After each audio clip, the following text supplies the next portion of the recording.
Hello, I just want to give you a real quick overview of my math lab and how to use it for this class. When you come in every day, you'll see some announcements.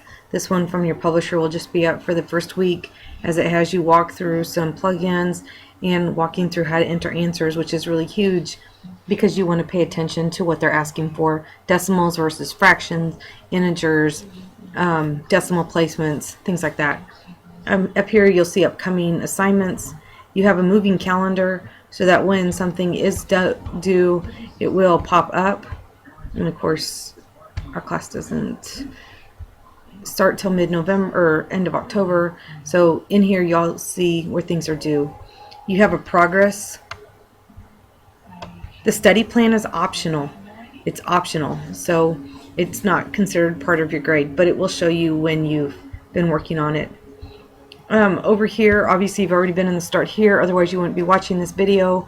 So hopefully you've got some really good information here to help you get started. Make sure that you print off your syllabus and your course schedule so that you have your own copy. Under the unit material, all I've basically done is kind of given you an overview for each unit, and if there is a document that's worth printing off, formulas, quick notes, anything like that, it's going to be highlighted in blue, so it'll be a clickable link that'll take you someplace else, and then you can print them off. Your discussion forums, make sure that you post by Wednesday for your first post, and that by Sunday you have a total of 3 posts up on the screen. It's a good way to interact with each other. We don't see each other face to face, so I want you to use this time to really get to know each other, maybe create study groups. Feel free to ask questions about your homework so you can go beyond just the topic that's there. And of course you have homework. It's all up and available.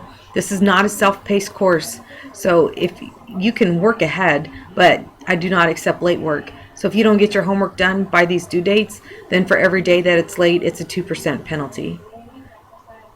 And when you click on the homework, you don't really have a lot of sections each unit, so don't be astonished by the amount of problems that you have, because you're basically looking at maybe 4 sections a unit. It's not too intense.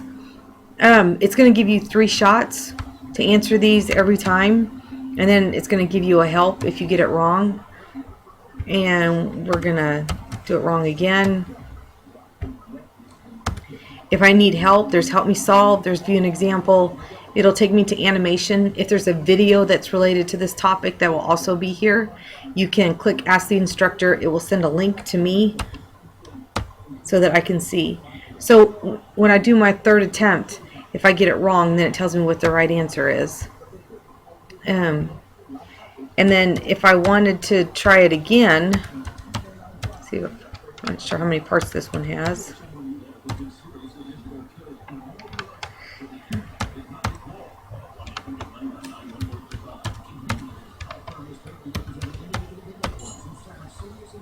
Okay, so if I get it wrong, what happens is down here at the bottom, I get a similar exercise. So I can try again, and then the red X will become a green check, and my score will improve. If you start the homework, you're not required to finish it at that time. So if you had 20 minutes and you just wanted to get a few done, you could do that. You do not have that option when you take the test. So when your quizzes and tests open up, notice you do have 2 attempts.